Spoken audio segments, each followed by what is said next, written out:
Israel में चले जाते हैं लौंडा नाच करने और दूसरे को ज्ञान दे रहे हैं।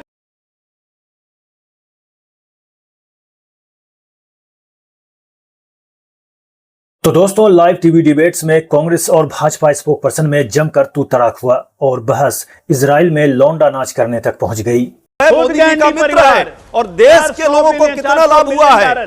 इजराइल में चले जाते हैं लौंडा नाच करने और दूसरे को ज्ञान दे रहे हैं, दूसरे का नाम निकालते हैं। सरेंडर सरेआम साष्टांग सरेंडर हो जा रहे हैं, चरण बंधन कर रहे हैं, देश के साथ गद्दारी कर रहे हैं, किसानों के साथ और ज्ञान दे रहे हैं। तुम ज्ञान दोगे? अरे यार तुम ज्ञान दोगे? क्या बोल रहे हो राहुल गांधी के लिए, देश के नेता प्रतिपक्ष के लिए? शब्द है, गंध निकलता है तुम्हारे मुंह से, तुम्हारे मुंह से गंध निकलता है, गंध शर्म हो।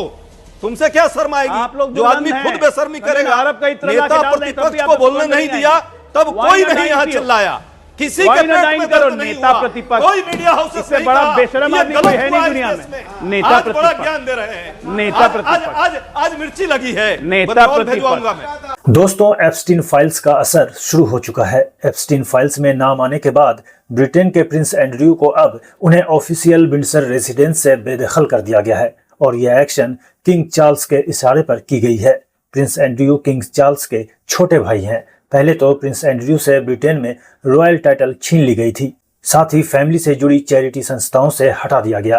तो वहीं दोस्तों, बिल गेट्स ने एप्स्टीन फाइलों से जुड़े सभी एलिगेशन से इनकार किया है और कहा है कि उनके बारे में जो दावे किए जा रहे हैं सारे झूठे हैं। जिन ईमेल की बात हो रही है वे मनगढ़ंत हैं, वो कभी किसी गलत काम में शामिल नहीं थे। एप्स्टीन से सिर्फ डिनर पर मिले थे और कुछ नहीं। एप्स्टीन के आइलैंड पर वो कभी नहीं गए और न ही वहां किसी महिला से मिले। हालांकि दोस्तों, गेट्स ने यह माना कि एप्स्टीन से मिलना एक गलती थी, लेकिन इसका उन एलिगेशन से कोई लेना देना नहीं है। दोस्तों, ये कथावाचक राजन जी महाराज है। इनका कहना है कि लखनऊ का नाम पहले लखपुरी था, मुगल आए तो लखनऊ कर दिए। इधर बाबा भी आए हैं, बाबा ने फैजाबाद से मुक्ति दिला दी, इलाहाबाद से मुक्ति दिला दी, मुगल सराय से मुक्ति दिला दी। बहुत जल्द हमारे आदरणीय योगी बाबा लखनऊ से भी मुक्ति दिलाएंगे, चिंता मत करिए। दोस्तों, एक्टर नसीरुद्दीन शाह का कहना है कि यह वह देश नहीं है जिसमें मैं बड़ा हुआ और जिसे प्यार करना सीखा। 2 मिनट की नफरत 24 घंटे की नफरत में बदल गई है। हम किस दिशा में आगे बढ़ रहे हैं जहां स्टूडेंट एक्टिविस्ट्स को बिना ट्रायल के सालों बंद रखा जाता है। नसीरुद्दीन शाह ने क्लेम किया है कि उन्हें मुंबई यूनिवर्सिटी से एक इवेंट के लिए इन्विटेशन आया था और बाद में आखिरी वक्त पर उनका नाम गेस्ट लिस्ट से हटा दिया गया। दोस्तों, ट्रेड डील पर जर्नलिस्ट संदीप चौधरी ने मोदी सरकार के गजब धागे खोले हैं। अमेरिका बिना टैक्स बेचेगा, भारत 18% चुकाएगा। भाई डील इज डन। 18% अब कर लगेगा, टैरिफ लगेगा भारत पर। 50% लगा दिया था ट्रंप ने, तो एक खुशी की लहर भी दौड़ी कि भाई 50 से 18 पर आ गए। हालांकि टैरिफ वॉर शुरू होने से पहले हम 3.25% देते थे कर। टैरिफ इतना ही लगता था, उसका 6 गुना अभी देंगे, इसे भी हम जीत मान रहे हैं। पर चलिए 50 से 18 कम है, हालांकि 7 से 18 ज्यादा है। पर अमेरिका अपना माल भारत में बेचेगा, वो कोई कर नहीं देगा। अब यहाँ झोल है। अखिलेश यादव भी ये सवाल पूछ रहे हैं, 0, 0 बटा लड्डू, अंडा बड़ा या 18? हम 18 दें, वो 0। इसमें देश हित कैसे सद रहे हैं? क्या अमेरिका हमें दबाने में कामयाब हुआ है या हमने अपने राष्ट्र हित साध लिए हैं? देश के वाणिज्य और उद्योग मंत्री बोले पर गोल गोल घूमते रहे। डील की एक डिटेल नहीं दी, तो ऐसी क्या पर्दादारी है? भाई डील हो गई, तो अगर डील हो गई, समझौता हो गया, तो कहां कहां कितना टैक्स लगेगा, कितना टैरिफ लगेगा, वो क्या यहाँ पर 0 पर लेकर आएंगे, क्या नहीं ला पाएंगे? ये सारी चीज तो हो चुकी होंगी ना तय, या डील हो गई बाकी चीजें बाद में तय करेंगे? ऐसा तो नहीं होता। दोस्तों, लखनऊ में चाइनीज मांझा गले में फंस जाने से मोहम्मद शुएब की बेहद दर्दनाक मौत हो गई। मांझा इतना सख्त था कि उससे शुएब के गले की नस कट गई। बाइक से सड़क पर गिर पड़े। ट्रॉमा सेंटर में इलाज के 1.5 घंटे बाद ही शुएब की मौत हो गई।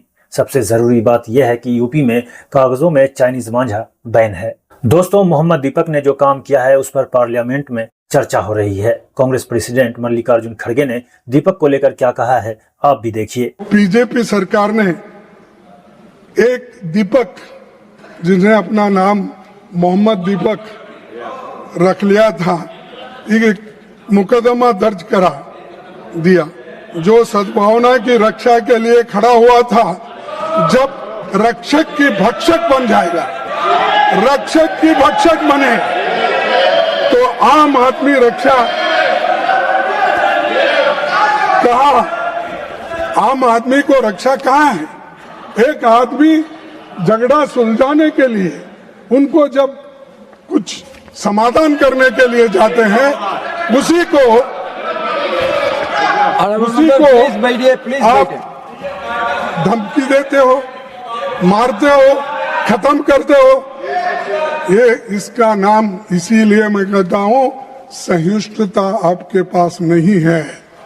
आप सिर्फ पोलराइजेशन की पॉलिटिक्स करते। दोस्तों, लोकसभा स्पीकर ओम बिरला ने पार्लियामेंट में प्रधानमंत्री नरेंद्र मोदी को लेकर एक बड़ा खुलासा किया है। स्पीकर ने कहा कि उन्हें पुख्ता जानकारी मिली थी कि कांग्रेस मेंबर्स पीएम मोदी के पास पहुंचकर कोई अप्रिय घटना कर सकते थे। यह इंश्योर करने के लिए कि ऐसी सिचुएशन पैदा न हो, मैंने पीएम मोदी से कहा कि वे सदन में न आए। जब सदन के नेता को सम्मानीय महामहिम राष्ट्रपति के अभिभाषण पर जवाब देना था, तो मेरे पास पुख्ता ऐसी जानकारी आई कि कांग्रेस पार्टी के कई सदस्य माननीय प्रधानमंत्री जी के आसन पर पहुंचकर कोई भी अप्रत्याशित घटना कर सकते थे। ये दृश्य मैंने सदन में देखा भी सही।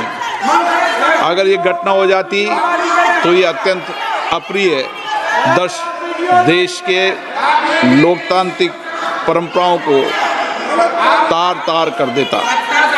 इसको टालने के लिए मैंने माननीय प्रधानमंत्री से आग्रह किया कि उन्हें सदन में नहीं आना चाहिए, और सदन के सभापति होने के नाते मेरी जिम्मेदारी बनती थी कि सदन की उच्च परंपराओं, गरिमाओं को अक्षुण्ण बनाए रखें। तो दोस्तों, इस पर एक यूजर ने लिखा, यह हमारे देश में लोकसभा अध्यक्ष हैं, यह महिला सांसदों पर लांछन लगा रहे हैं कि वो पीएम मोदी के साथ कुछ भी अप्रत्याशित कर सकती थी। किसी पार्टी का सदस्य होना, नेता होना अलग बात है, लेकिन इस किस्म की भक्ति, यह भक्ति नहीं स्वामी भक्ति है, जो बिरले ही देखने को मिलती है। कांग्रेस पार्टी की महिला सांसदों को ओम बिरला के खिलाफ मुकदमा करना चाहिए। यह सीधा मानहानि का मामला बनता है। संसद के भीतर इस तरह के आरोप आपराधिक हैं। तो वहीं दोस्तों, प्रियंका भारती ने इस पर लिखा, मेरे पास ऐसी जानकारी आई है कि कांग्रेस पीएम के साथ अप्रत्याशित घटना कर सकती है। ओम बिरला जी देश के सामने उस जानकारी को साबित करे या फिर अपने घृणित आरोप के लिए माफी मांगे। 56 इंच वाला संसद में आने से डरता हो, उससे क्या चीन, पाक, बांग्लादेश, यूएसए डरेगा? एक कायर आदमी के बचाव में इस तरह से नहीं आना चाहिए। तो वहीं दोस्तों, अब इस पर कांग्रेस लीडर पवन खेड़ा ने रिएक्शन दिया है। लोकसभा अध्यक्ष ने आज एक बहुत अजीब सी बात कही कि प्रधानमंत्री को उन्होंने लोकसभा में आने से रोका क्योंकि उन्हें प्रधानमंत्री पर हमले का अंदेशा था। हमला किससे? साथी सांसदों से। महिला सांसद, कांग्रेस की महिला सांसद जो विरोध प्रदर्शन कर रही हैं, उनसे प्रधानमंत्री को हमले का अंदेशा है। हमले और विरोध में एक अंतर होता है। जिसको लोकतंत्र समझ में आता है वो ये अंतर समझता है, प्रधानमंत्री को नहीं समझ में आता। नरेंद्र साहब, आप किससे नहीं डरते ये बता दीजिए। हमें मालूम है आप चीन से डरते हैं, हमें मालूम है आप एप्स्टीन से डरते हैं, हमें मालूम है आप अमेरिका से डरते हैं, हमें मालूम है आप किसान से डरते हैं, आप नौजवान से डरते हैं, आप किताब से डरते हैं, नरवणे साहब की किताब से डरते हैं, संविधान की किताब से डरते हैं। दरअसल हकीकत यह है कि आप सवाल जवाब से डरते हैं।